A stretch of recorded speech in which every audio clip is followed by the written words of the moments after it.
Good day, ladies and gentlemen, and welcome to Chesterton's Jest, where we keep a critical eye on faith and culture, especially within the Catholic Church today.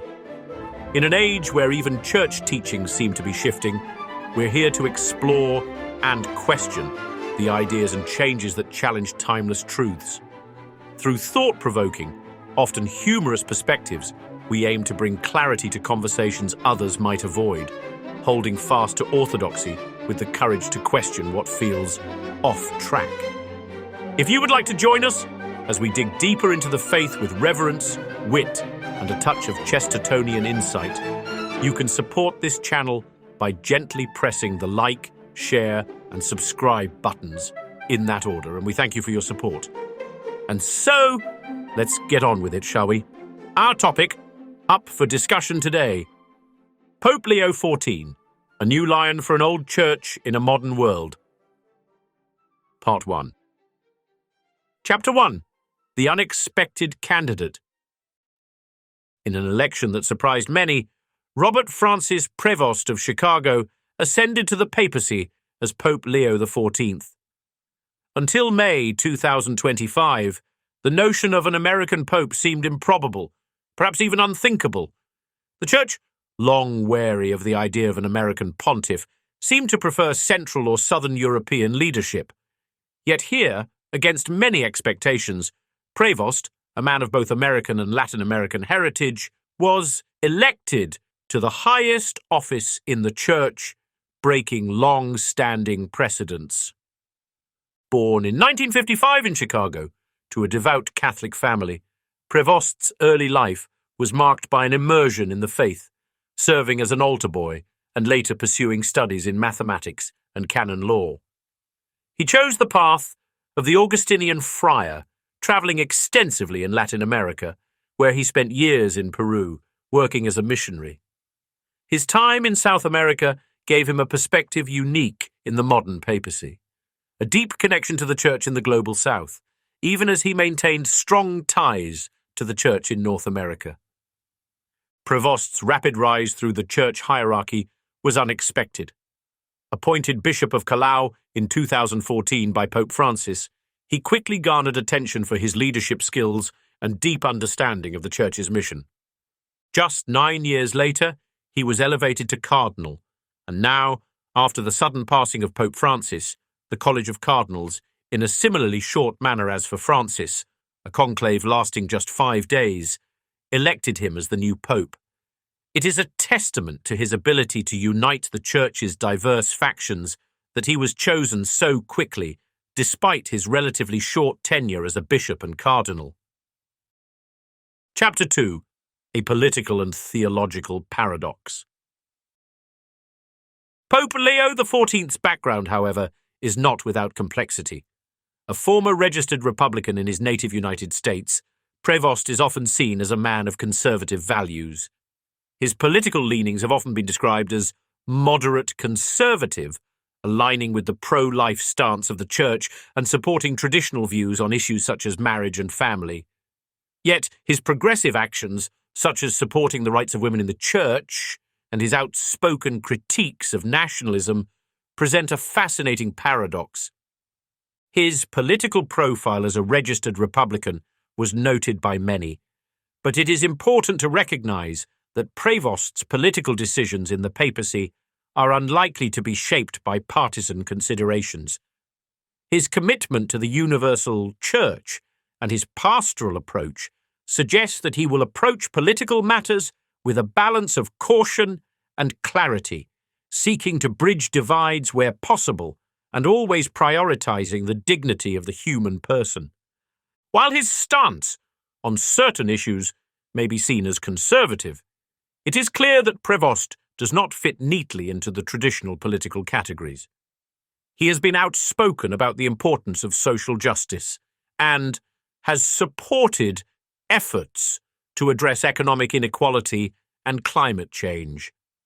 This broad perspective, encompassing both conservative and progressive views, makes it difficult to predict exactly how his papacy will unfold, but it will likely reflect a careful navigation between these two currents. Chapter 3. A comparison with his predecessors. Pope Leo XIV's election prompts inevitable comparisons with his immediate predecessors, Pope Francis, Pope Benedict XIV, and Pope John Paul II. Each of these men had a distinct charism and approach to the papacy. Leo XIV will be judged by how he carries forward or diverges from their legacies. Pope Francis, a cautionary tale of continuity. While Pope Leo XIV's papacy may echo certain elements of Pope Francis's approach, it would be a mistake to presume a direct continuation of Francis's policies, especially given the criticisms that have emerged under Francis's leadership. Yes, both men share a commitment to social justice, outreach to the marginalized, and a compassionate church, principles that have become synonymous with Francis's pontificate. However, to position Leo XIV as a mere Francis 2.0 is to ignore the glaring shortcomings of Francis's approach, some of which Leo XIV may choose to address. Francis's papacy, for all its appeal in tone and intention, has often been criticized for its lack of clarity in addressing doctrinal and moral issues, leading to confusion among the faithful. His ambiguity on critical issues, especially concerning the family, the Eucharist, and the role of women in the Church, has left many Catholics unsure of where the Church truly stands on these matters. Leo XIV, with his solid background in canon law and theology, is unlikely to make the same mistake of over-emphasizing pastoral outreach at the cost of doctrinal clarity. Where Francis's efforts to be inclusive may have left room for interpretations that seemed to bend the truth, Leo XIV is expected to balance charity with orthodoxy, ensuring that the Church's message remains unmistakable while still maintaining a welcoming spirit. Time will surely tell how and whether Leo XIV will correct any ambiguities left by his predecessor. Moreover, the Synod on Synodality, a hallmark of Francis's pontificate, has generated significant controversy, particularly among those who believe it risks diluting church teachings to cater to popular opinion. While Leo XIV may continue the synodal process, it is likely he will bring a more thoughtful, grounded approach, emphasizing fidelity to the magisterium over the sometimes vague and experimental nature of recent synodal gatherings. The Church's mission must remain firmly anchored in sacred tradition, something that critics of Francis would argue has been compromised during his tenure. Pope Benedict XVI, a theological backbone. Like Benedict XVI, Leo XIV is expected to focus on the theological integrity of the Church. His training in canon law and philosophy will likely influence his approach to doctrinal matters, whereas Francis often emphasized the pastoral mission of the Church.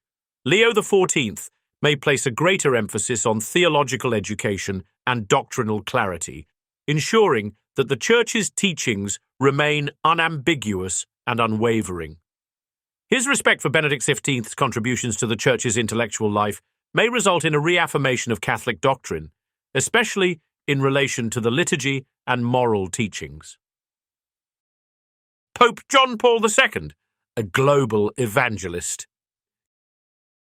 In many ways, Leo XIV is also poised to carry forward the global evangelization mission begun by Pope John Paul II.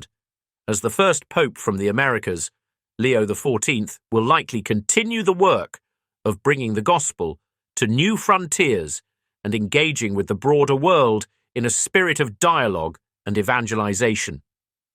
His early years as a missionary in Peru suggest that he understands the global needs of the Church and will work to strengthen its presence in emerging economies and developing regions.